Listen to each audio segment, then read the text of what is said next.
Hey, this is Zane for the Silver Tongue Online coming at you with Dez of Devildriver. Good to meet you. How you doing, brother? Pleasure to be hanging out with you tonight. Anyway, from what I understand, you guys are coming toward the end of your tour. How's it gone so far? Killer. We put together a great package, man. You know, Thy Will Be Done, Goat Horse, Suffocation. From day one, everybody's been hanging out. And I mean, it's a metal package. People have been coming out. This proves that even in a really horrible economy, people are coming out to shows, man. So it feels good. And we're winding down February 12th in LA. So we're on the back end of the tour. We just drove from Toronto to Atlanta to do this show, and then we're on to Florida. Great, man. Well, they're in support of the new album, Pray for Villains. It's what came out July of last year. I gotta say, man, this is an incredible album. I've listened to it all the way through a number of times. Favorite track, Resurrection Boulevard. I like the lyrics. It seems like where do you pull your lyrics from? I mean, do you have to dig deep, or is it just what you're feeling at the moment?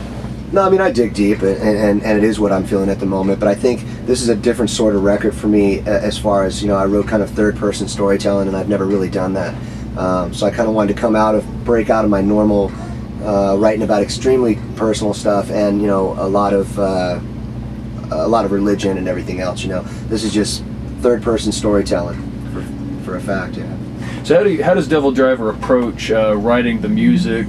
Do you all get together, or is it one person that like some bands, like mine included, sometimes we email each other stuff? I mean, do you all just get in a room and just jam? How does that work out? Well, each member writes guitar, which is a really cool thing. I mean, my drummer writes, you know, most of the guitar work, and my bass player. So they get together, they write separately. Then they come together in pairs. Then they come together, the four of them, at Mike's house, and they demo everything with the drum machine and everything, just to figure it all out. Give it to me, and then I start putting lyrics to it. You know, and then I go in and I do arrangements. So their verse may become a chorus, their chorus may become a verse. Take it back to the band. You know, we just keep honing it in until it's okay. That's perfect. And a lot of the times I record 2 choruses, 2 verses. I record 2 songs vocally, complete different melodies and everything for each tune, just to make sure that I make the best of each tune.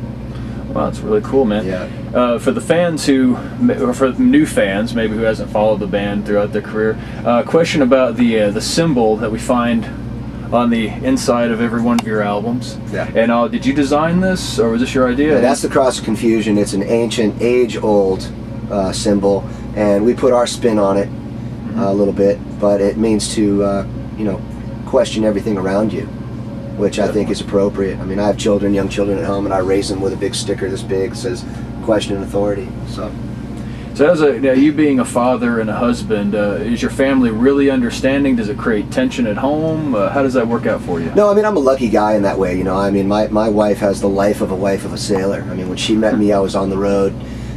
She's my backbone and my rock at home, you know, my kids and her. And no, never. I mean, most guys, it would bring a lot of tension to their relationship, and I've seen that on the road with band members. You know, I've got to give up music, or I've got to go home. My wife is freaking out, my girlfriend's freaking out, but I don't get any of that, luckily. You know, she kind of kisses me on the cheek and sends me out on the tide, and then I come home when it's time to come home, you know, and I'm real grateful for that. If she sees this interview, Anastasia, thank you, you know.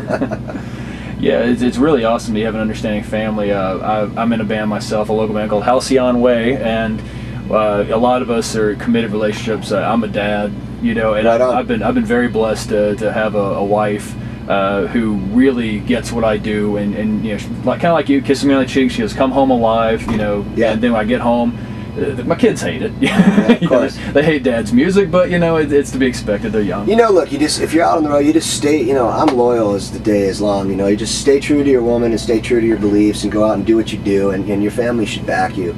You know, if you're doing what you believe in, and it's supporting the family, and it's making you inside your heart full, you know, and that's what music does for me in traveling. I mean, I just said it in the last interview, like, I'm in love with the road, you know. We're going through the desert, we're going through the mountains, we're going through the snow. I'm sitting up there with the driver, you know, with a glass of wine in my hand. Like, I love it, man. I can't get enough of it. Most people wait till they're like 75 to rent an RV, you know, after 30 years of marriage and go travel around. I didn't want to do it there, you know. I'm doing it now, so. Now, I believe I read a while back that you're into wine. Yeah. Yeah. So anybody watching this, is there any wine that you would recommend to someone who's looking to maybe steer away from beer? Me, I'm a beer guy. Yeah. But I like beer. Don't get me wrong. I'm into wine too. But me, I don't know a $5 bottle from a $100 bottle. So what would you recommend for someone like me? I like Italian wines, man. You know, you can get a good Sangiovese grape. Sangiovese. That's Sangiovese. That's the grape to go. You know, get that and get a little chill on it, man. It's a red. You'll love that. You know. But I also like, you know, a good vodka, a good lemon drop. You know, I stay completely off of brown alcohols. Doesn't mix well with me. I become 20 feet tall. I'll be riding on the top of the bus and man through the snow. You know, it's not good. So. Well, great, man. Well, anyway, it's been great talking to you. We appreciate you just giving us a little bit of your time to learn a little more about you, a little more about Devildriver, and best wishes on the road. Much safety wished on you. Thank you, bro. Anyway, that's it. This is Zane Matthews for the Silver Tongue Online and from Halcyon Way. Thanks for watching. We'll see y'all later.